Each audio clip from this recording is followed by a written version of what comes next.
Hi, I'm Rachel, and I'm here to do an Author's Answer video. The Author's Answer series was started by author-tuber J.D. Archer and his writing group. I believe they started it online, and then J.D. made some videos of his own on his site, and I'll link his playlist down below, as well as my playlist down below.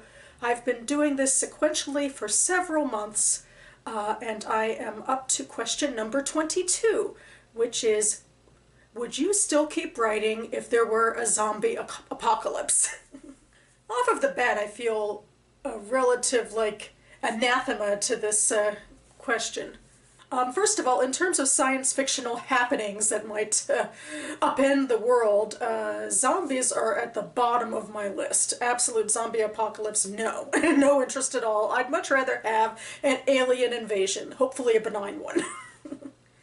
But my second sort of defensiveness about this question is that, of course, like a lot of writers, I don't need a big, fantastical event or world upending event of any kind to keep me from writing as much as I should be writing. And of course that comes in with feelings of imposter syndrome, and how much do you need to be writing to still keep that title of writing, and how are you motivated to keep writing, because I am certainly not very motivated by negative stimulus, like sitting here and saying, oh my god, if you don't write every day, you're never going to be a writer. That freezes me up much more than motivates me to keep going. So I thought I'd talk about what does motivate me to keep going.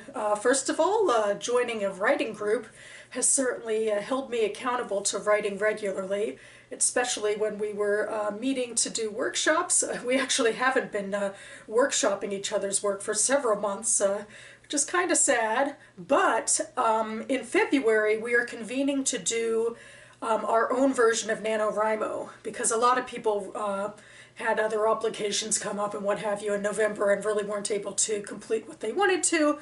And so in our holiday party in December, we decided by February we'd be past all of the holiday hoopla that would keep us from meeting and committing, and so that we would do what we're calling now a February Frenzy, or Feb Frenzy. Although one of our members thought up the really awesome name Febro Oh No. And unfortunately, we had a lot of trouble as we were planning this remembering that hashtag, so she sort of ditched it. But now, I feel bad, I was one of the people who forgot, but now I remember it and think it's awesome, so I might use it myself on Twitter throughout February. And my own personal goal is to write every day of the month. And that's positive reinforcement, positive stimulus to keep writing regularly. So I guess the other part of this question might be a little more sympathetic, and like taking away all of the gravitas around the issue of a hyper intense writing schedule. Many of us still would consider ourselves writers. I mean, you might even say that you're a writer even if you're not writing for publication, after all, if you're writing just to make sense of the world for yourself privately. But again, taking myself too seriously here, probably, the question of a zombie apocalypse doesn't really answer that question, because that's never going to happen. Perhaps a weather-related apocalypse, though, who knows? I'm in DC, the DC area right now, and we're currently waiting for the imminent arrival of polar vortex freezingness from the Midwest, so... But of course, the real life issues that might stop you from writing would be, God forbid, a horrible diagnosis in your own life that would be very debilitating, or a diagnosis of a loved one, or the loss of a loved one in another way that just completely upends your normal psychological day-to-day. So if something like that were to happen, would I continue to write? I haven't been tested in that way yet, but I do imagine I would keep writing. It's just sort of second nature to me to create and maintain 3 blogs where I write about broader world issues that come to me, and that's my way of making sense of them. And even if I weren't to do it publicly like that, I journal several times a week, and I really feel like that would naturally become my way to cope with anything personal, especially something big that I have to get used to that redefines me, really. As for continuing to write fiction, I certainly hope so.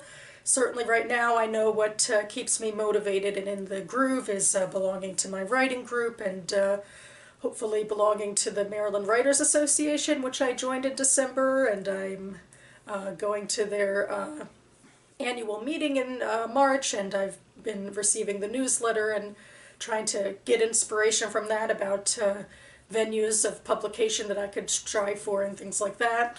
If I had the capacity to continue with these organizations, I think and hope, I believe I'd continue to write fiction. And I might continue to write it anyway if, God forbid, something upended my life, because sometimes I don't even remember all of the facts to do it accurately in a non-fictional way. Sometimes, actually, fiction is a better venue for me to sift through all of the emotions of that make up my life and what I think about. Thematically, politically, personally, culturally, etc., etc. So that about covers it. I think I've answered that question as thoroughly as I'm able to. I hope I haven't let my own personal reaction to the whole zombie apocalypse thing get in the way. I'll certainly be talking about my Feb Frenzy / Febro Ono experience in my upcoming writerly quarterly wrap-up in March.